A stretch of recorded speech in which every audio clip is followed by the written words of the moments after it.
Now then, goodness gracious, as it happens. Lovely, lovely, lovely. Oh yes, we're live to an audience of millions, we should hope. Possibly not, because nobody knows I'm alive still, you see. Faked my own death to get away from scurrilous criminal charges, which were based on fantasy, you see.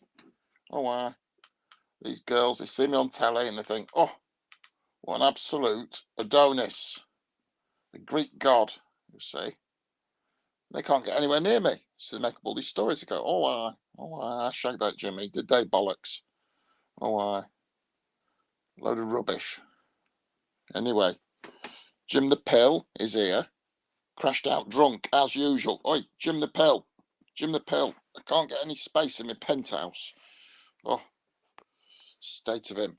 But there you go. That's life, isn't it? Wonderful. Wonderful, I think. Marvellous. So, what's going on tonight? Not a lot. Not a lot, really. It's been pretty quiet. I was on Facebook earlier, having a look at those wankers.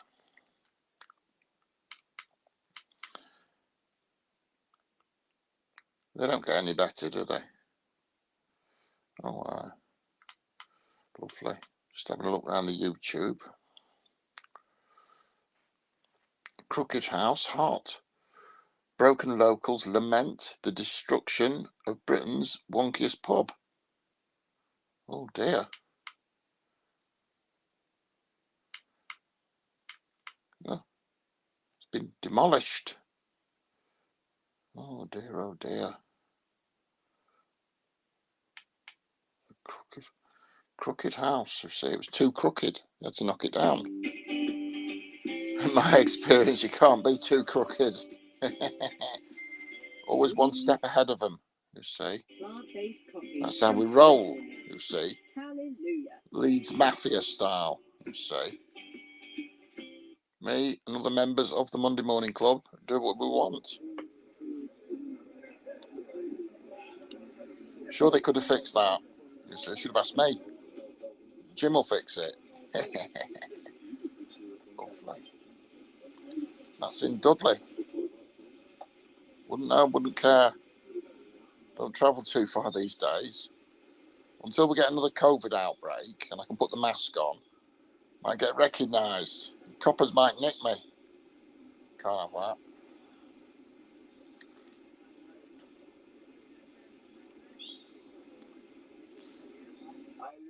Somebody burnt it down. Dear oh dear, the crooked house. Now it is a crooked pile of rubble. There you go. Tough shit.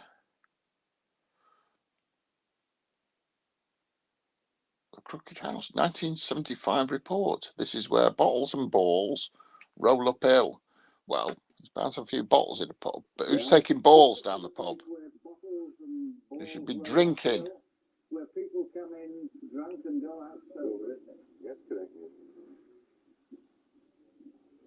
Something wrong there, Mr. Love. Is it the wall or is it the clock? Well, the clock's perpendicular, so it's got to be the wall. You're sure that's absolutely straight? Oh, yes. Well, it looks very round to me. But of course, this is a pretty round place, isn't it? Oh, The Crooked House of Hindley. The Crooked House. I live in the Crooked Penthouse. You see, there's no bigger crooks than me around. All that money I used to skim off the charity marathons. No point working for it when you get mugs to give it you for free. You see, and that's what we do. Oh, we've got here the Blackpool Punk Rock Rebellion Festival. Oh, punk rockers, load of rubbish.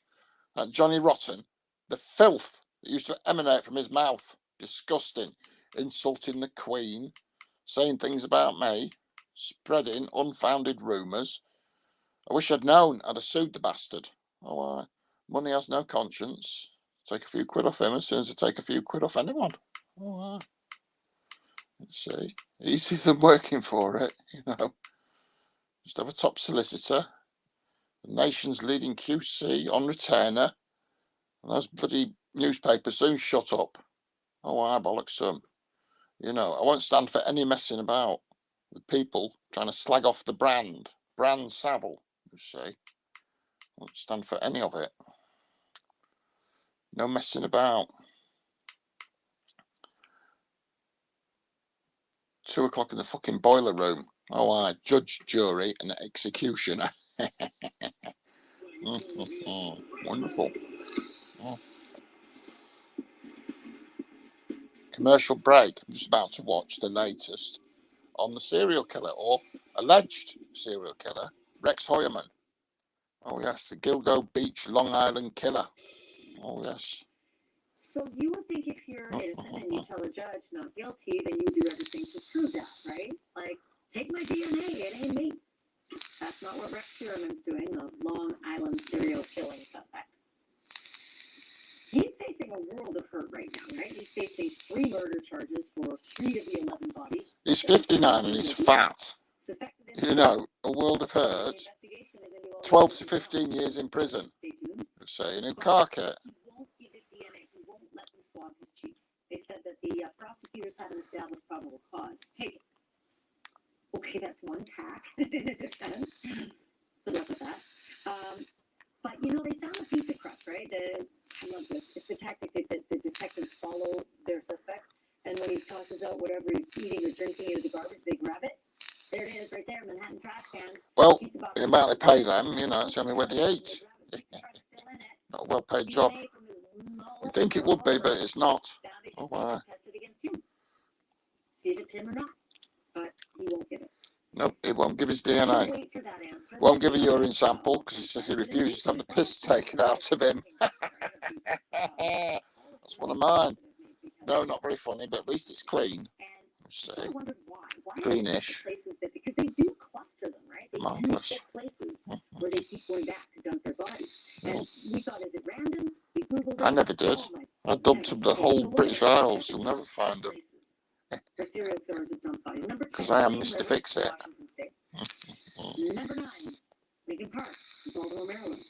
Number 8, Central Pine Barrens in New York. Number 7, In the Pines. Park in Philadelphia. Oh, wow, yeah. Number 6, Humboldt Park, Chicago. Humboldt Park. I've eaten some of the pie. Very nice. 4, Everglades National Park in Florida. Look at the finding those remains.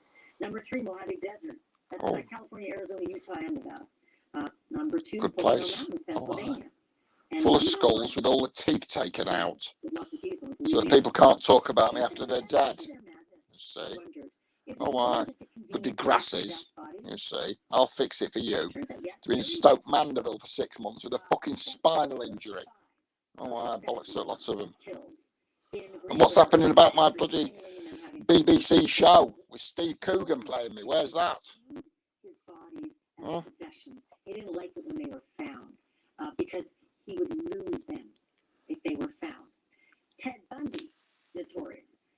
He called his dumping sites sacred ground. Here's his quote. They are part of you, and you are forever one. You feel the last bit of breath leaving their body.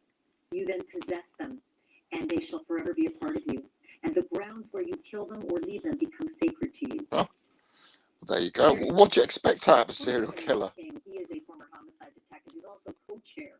Detective? He couldn't detect a fart in a lavatory. Oh, I bollocks to him. You never caught me. Never got nicked. I see. 20 years top of pops. 20 years Jim will fix it. And 20 years fucking escaping from being sent to the bloody nick. Got away with it. Never got nicked. Oh, why? They tried. They tried. Because a few people, they want a few quid for Christmas. Well, they won't have it out of me.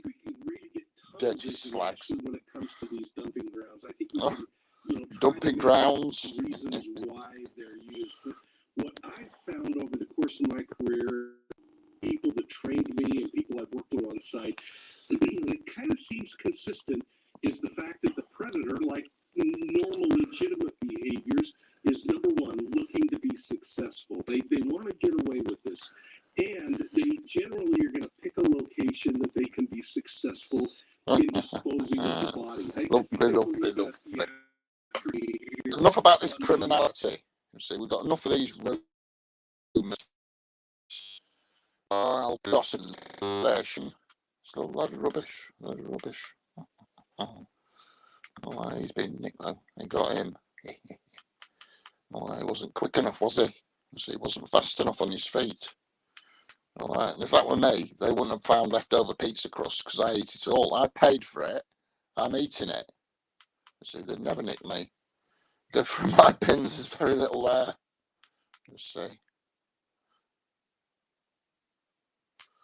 Lovely. There we go.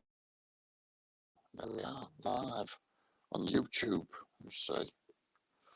Couldn't get my contract renewed with the BBC due to being dead.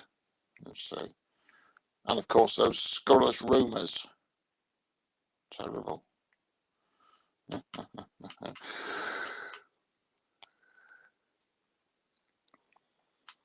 More indictments for Donald Trump. He's innocent as well. Wait and see. Maybe the FBI need a few quid for Christmas. Let's see, that's what it is. Come out with their rumours. Oh, wow.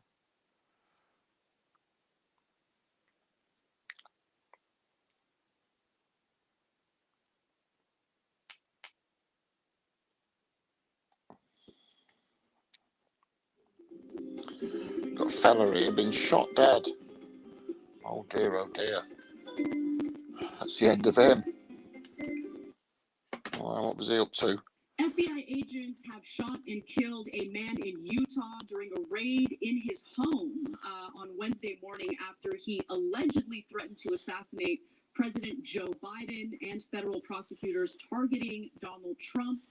Now, oh dear, oh dear. Individual who had been investigated beginning in April of this year, although he had been putting out some pretty terrible threats against Biden and Democrats beginning late last year in 2022. Now, the suspect was identified in charging documents as Craig Robertson. On Monday, Robertson allegedly made a threat referencing Biden's trip to Utah this week, saying he needed to prepare his camouflage and sniper rifle. Oh dear, oh dear. Have been investigating this man since April of this year. And, absolute slag. The U.S. Secret Service right, was dirty slag. by the FBI about this man trying to assassinate President Joseph Biden. Who does he think he is? Lee Harvey bloody Oswald. He had written, First Joe, then Kamala. Authorities say Robertson wrote in a September 2022 Facebook post included in. Don't go putting death threats on Facebook. Of all places. And these posts, agents also say that Robertson suggested online that he was making plans to take physical action. And that's really where the difference is when it comes to these. But now he's dead. I'll teach him. Don't shoot your mouth off on Facebook about killing the president. Get a knock on the door. That's the way it rolls. You see. Wonderful. Anyway, Jimmy's tired out. I've got Jim the bloody pill to deal with. He's crashed out, had a skinful. We'll sort things out, you see. Anyway, I'll see you all later. Have a nice day. Right then, I'm off.